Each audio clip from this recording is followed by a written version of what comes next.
I was on the 436 bus heading into Sydney City once when we stopped at this bus stop and this lady in her mid-50s got onto the bus in this faded floral dress. She paid her fare, she walked up the aisle, and ignoring all the empty seats in the bus, she came and sat right down next to me.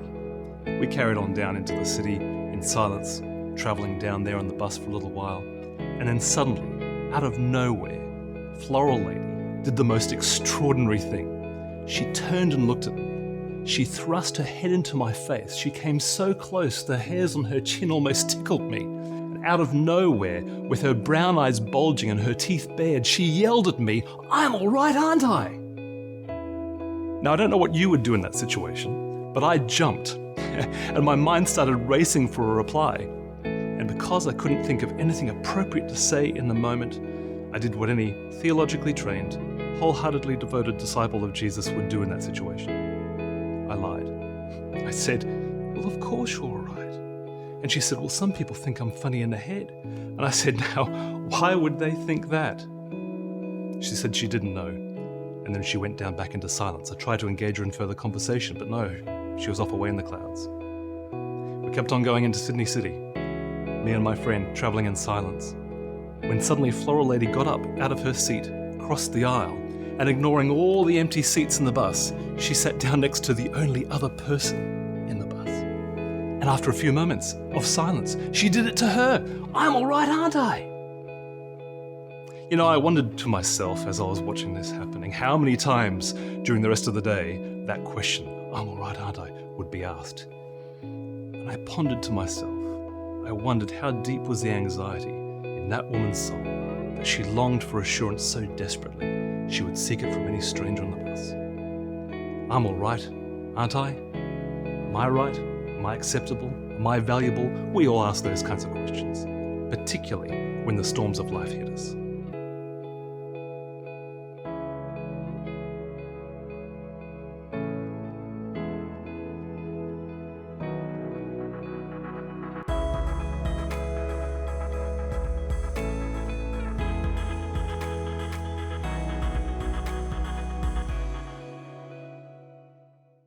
My encounter with Floral Lady happened at a time when my wife Maren and I were experiencing a huge storm of our own.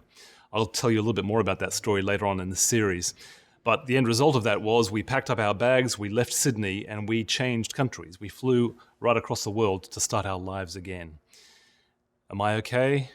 Am I acceptable? Am I valuable? I was asking all those questions and more as we arrived in our new country of England.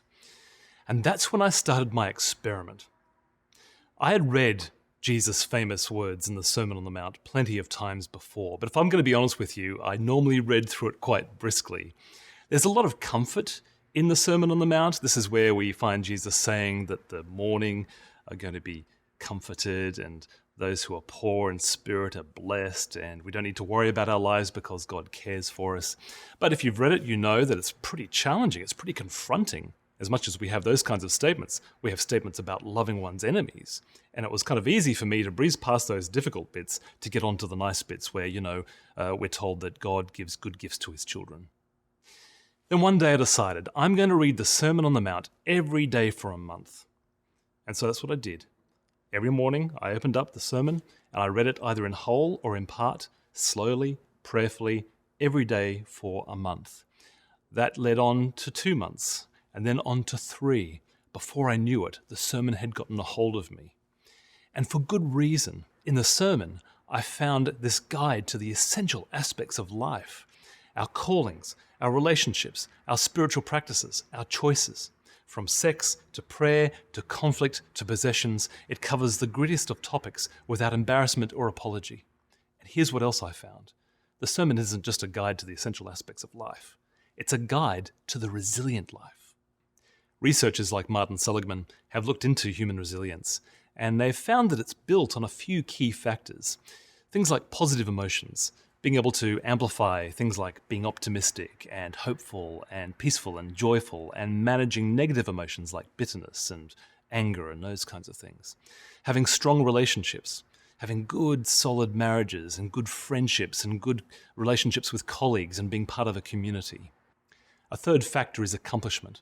We weather life storms better if we feel like we're achieving some goals and doing something that matters. And then a fourth factor is meaning. If we feel like our lives are part of something bigger, if we're part of some sort of grand purpose, or maybe if there's a story that can help interpret both the good and the bad aspects of our lives. Now here's the thing. In the Sermon on the Mount, Jesus touches all of those factors about what makes a resilient life. And in fact, he ends the sermon with this powerful image. He says, if you don't just listen to what I say, if you put it into practice, you'll be like somebody who builds their life on rock rather than sand. When the storms come, when the rain starts to pelt you, when the floodwaters rise, when the winds beat against you, you won't collapse. The house of your life won't fall to bits. It'll stand. You'll be resilient. Jesus starts his radical sermon with its radical promise of resilience with some pretty radical words. He climbs up the lush, rolling hills just near Lake Galilee there. He sits down in the customary way and begins to teach. His disciples come to him, and so does a big crowd of people from all the surrounding villages that he's already helped and healed. And you can see him getting up there, looking at the crowd, and you can imagine him looking at every face that is there. And he starts to teach, saying these words: God blesses the poor and those who recognize their need for him. The kingdom of heaven is theirs. God blesses those who mourn, for they will be comforted. God blesses the humble. God blesses those who hunger and thirst for justice. God blesses the merciful. God blesses those whose hearts are pure. God blesses those who work for peace. God blesses the persecuted. These are radical words. In Jesus' day, you were blessed for pretty much the same reasons that we would consider somebody blessed today. You'd be considered blessed if you had a good reputation, a model family, if you found yourself in the right social circles, if you were prosperous, if you were successful. You were blessed if you were popular. You were blessed if you were pretty. You were blessed if you were healthy, talented, influential. Those kinds of people got to hobnob with all the powerful people. Those kinds of people got the invitations to the best parties. Not the poor, not the sad, not the persecuted, not the little people with their empty purses and crooked teeth. And yet those are the very people Jesus says, you are blessed. What does all this mean? It means that Jesus ignores the world's popularity lists. His invitation to a resilient life is extended to all the people you'd least expect. Right from the beginning of his sermon, he flings wide the doors to his kingdom and he invites the sick, the sad, the unworthy, the unpretty, the picked on, the beaten up, the socially awkward, the homeless, people like Floral Lady, people like you and me.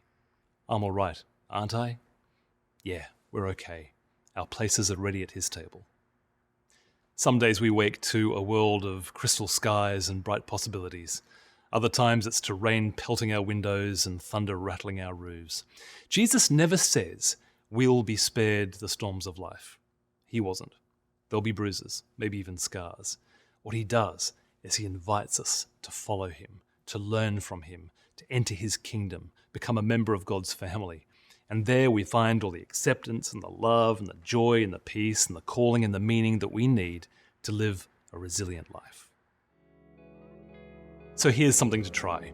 Read the Sermon on the Mount from beginning to end. It's not going to take you long.